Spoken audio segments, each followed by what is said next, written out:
Emocionadas el día de hoy, porque tenemos con nosotros a la doctora Shefali. Shefali es psicóloga clínica. Obtuvo el grado de doctorado en la Universidad de Columbia. La doctora Shefali integra la psicología occidental y la filosofía oriental en su trabajo. Es autora de The Conscious Parent y Out of Control. El año pasado estuvo con nosotros en Foro Kick hablando de temas de educación de los hijos. En febrero de este año fuimos a escucharla en San Francisco con un tema que nos encantó: las dificultades como medio de crecimiento. Nos encantó y dijimos, la tenemos que volver a traer. Fue la única que recibió un stand ovation en San Francisco. El fin de semana pasado estuvo en el programa de Oprah y ahorita les vamos a poner un pedacito del video. Estamos muy emocionadas por tener con nosotros a Dr. Shefali. Un aplauso, por favor. Okay. So there is a Greek mythology of this Greek goddess named Persephone. And Persephone was, in the mythology, a beautiful young maiden. She symbolized, I'm sorry, I need to start again. Is this, the sound is too much? Can you hear me now? Better? Better? Sorry. Okay, because I can hear myself echoing. Okay, so we start again. Shh. I come again, wait. Okay, ready? Let's go.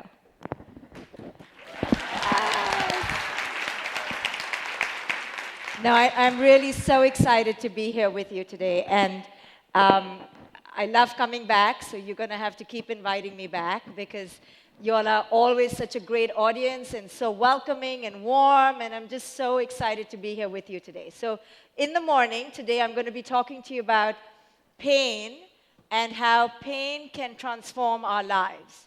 And later this evening, I will be focusing on parenting, so we encourage you to come because that'll be a real hands-on, interactive workshop where I will be working with couples and parents on how to really deal with the challenges of parenthood.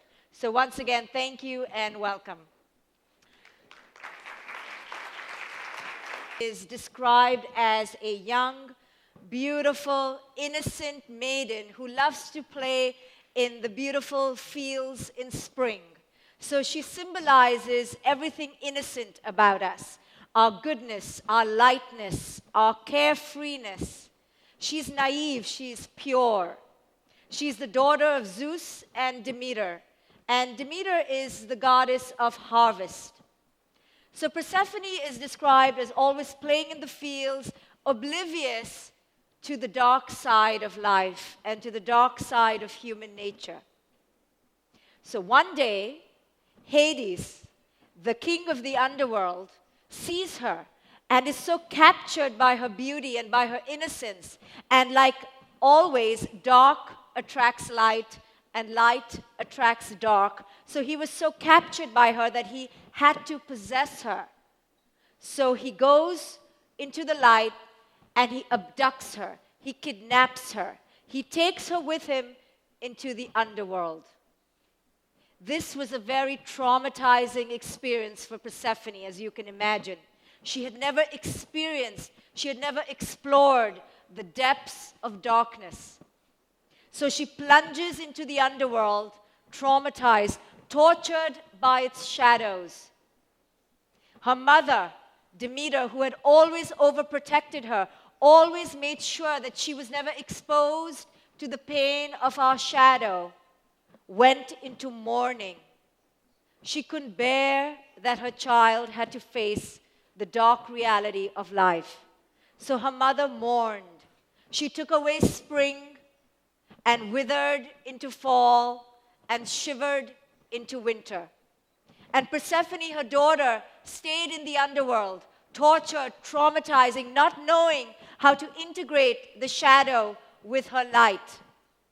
But eventually, as the months progressed, Persephone began to evolve.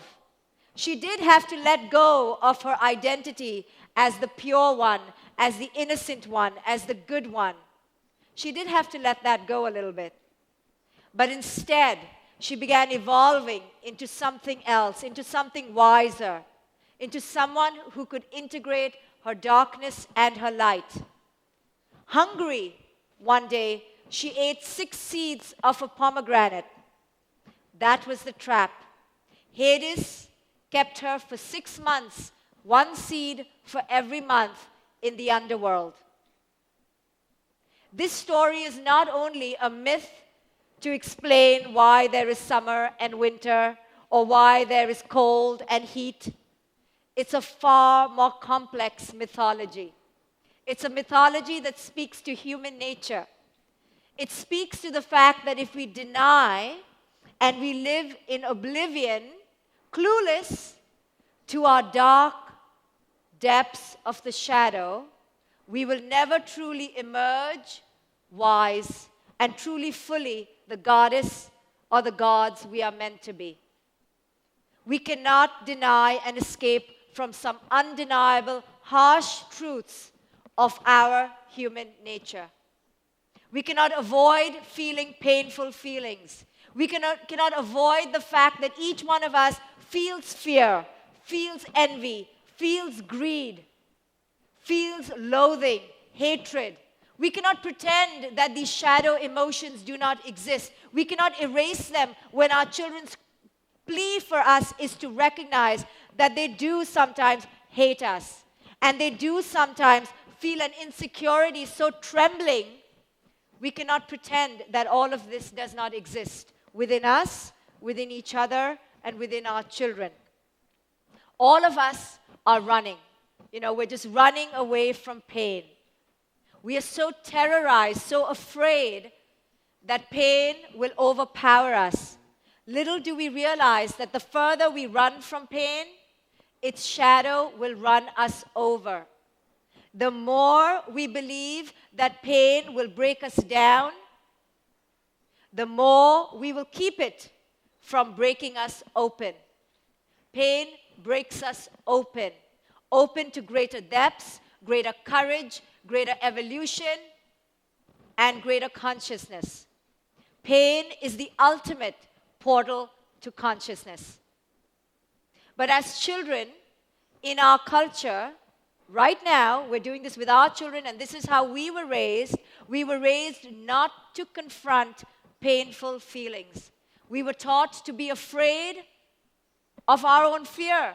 We were taught to be afraid of our own inadequacy. We were taught to be afraid of our own insecurities. Don't be insecure. Don't be afraid. Stop crying. You said you hate me?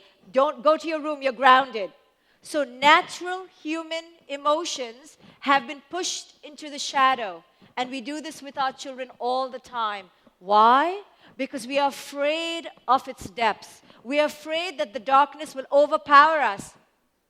So we keep running, and it keeps chasing.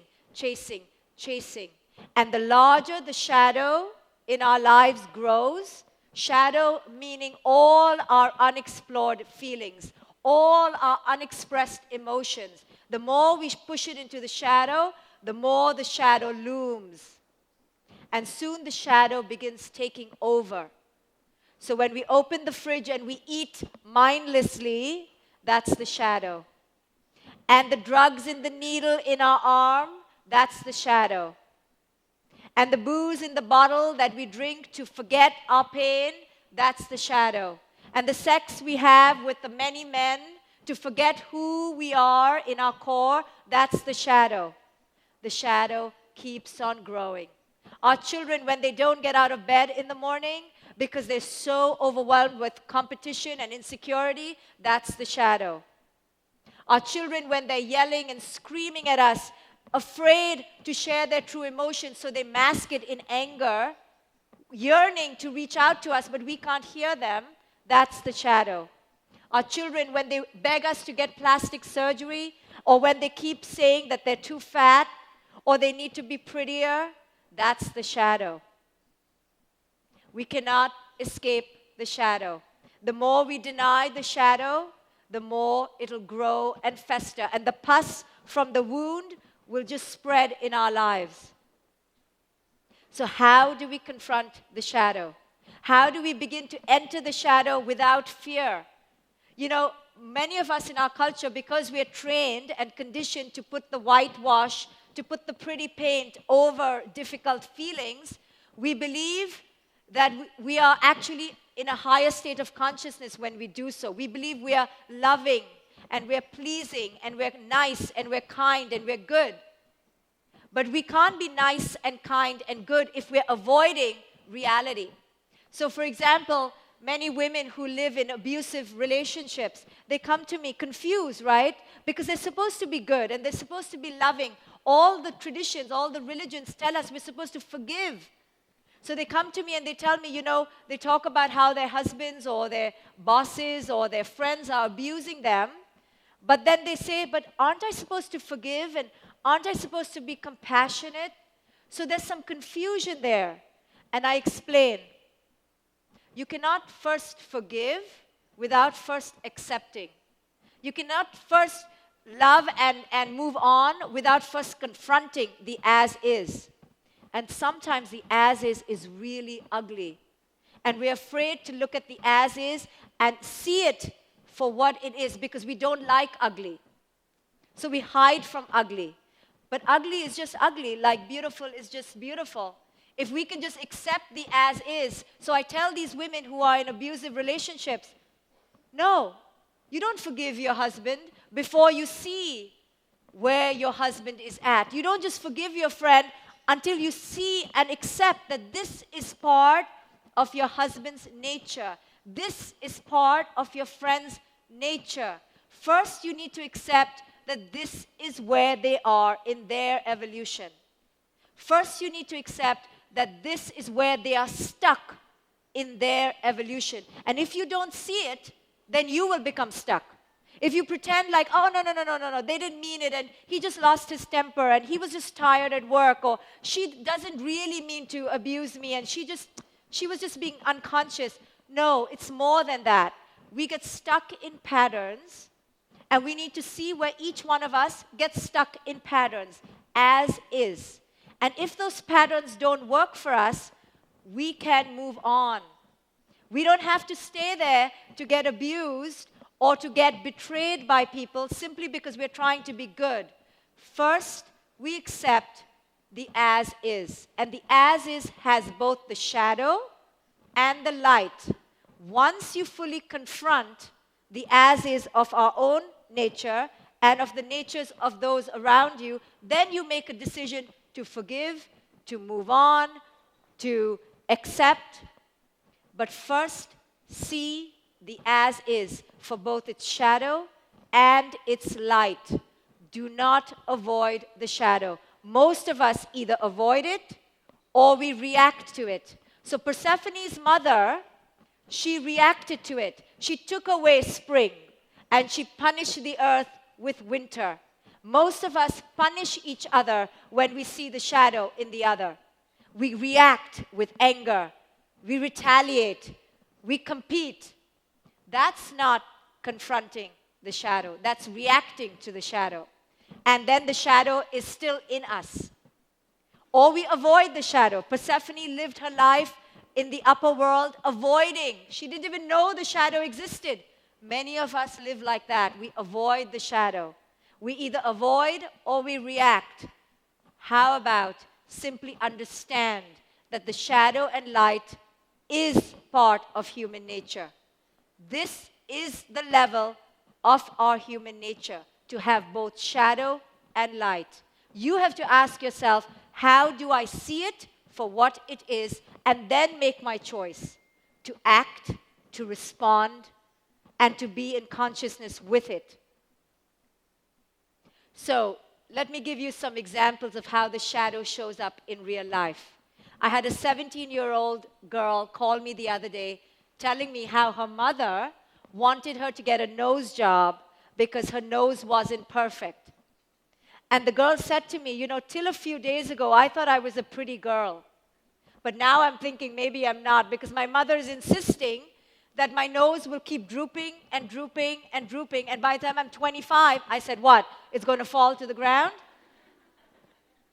So we texted back and forth. I was in another state at that point, so I couldn't really call her. So I was texting, and I said, you need to believe in who you are.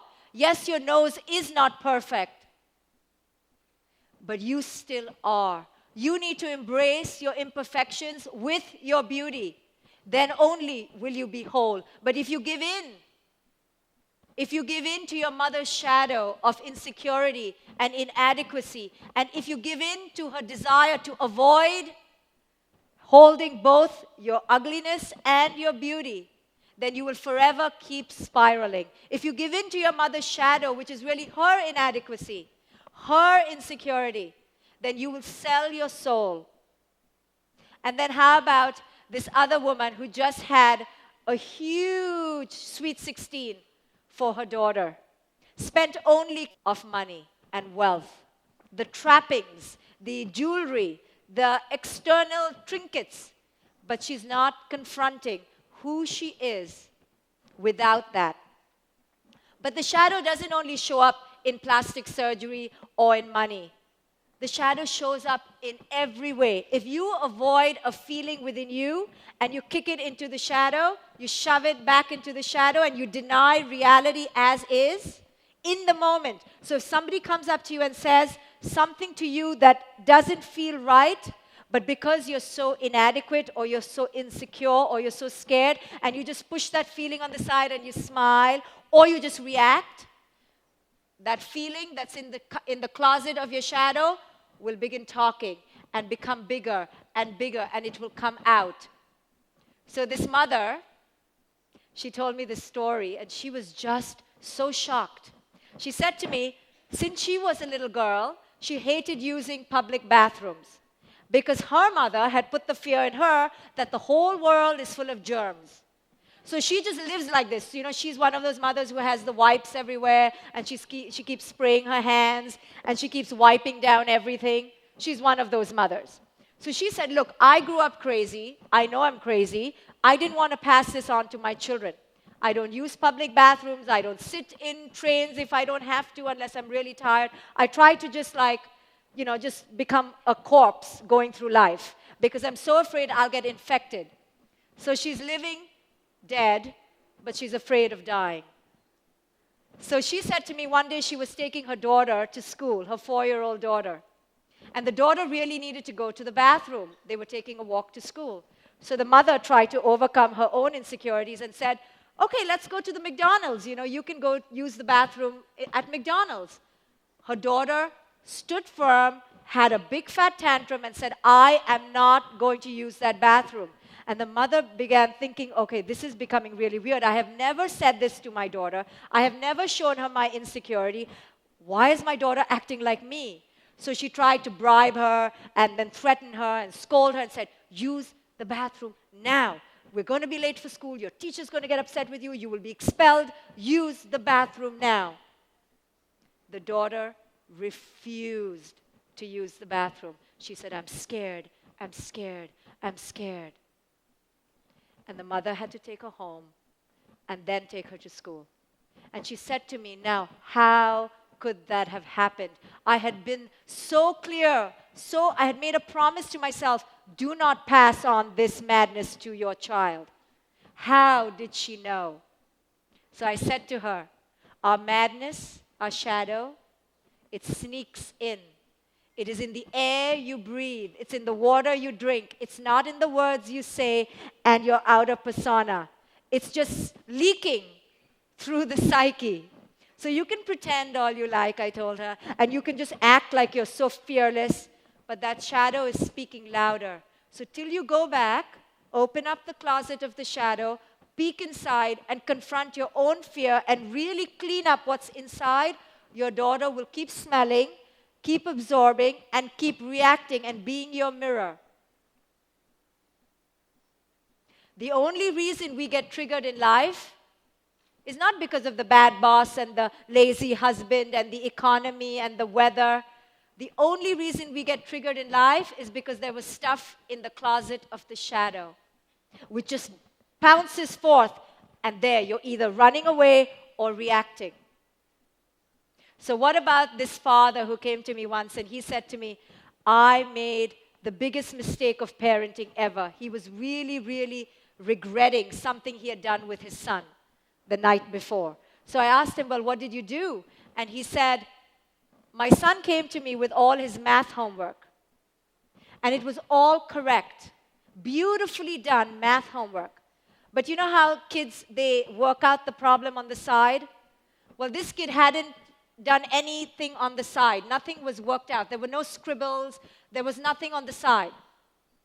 So when the son came so proud and said, look, I did all my homework, and the father was so amazed, all the homework was correct, but where was all the hard work, all the sweat, all the frustration? Where was all that? It wasn't there. So the father made an interpretation. What interpretation do you think he made? He copied. He cheated. So he reacted. Immediately, he reacted and he said, you cheated. There's no way you could have done this. Who did you copy from?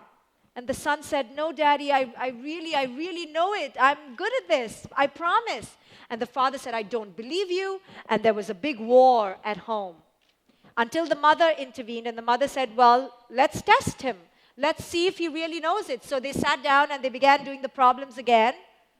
And lo and behold, the son did it again in his head and got everything correct.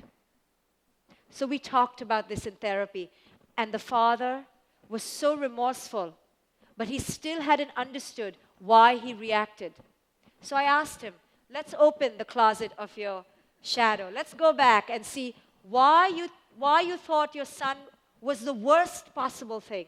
We all do this. We call our children liars, lazy, useless, don't cry, don't be cowards. All these heavy words of judgment.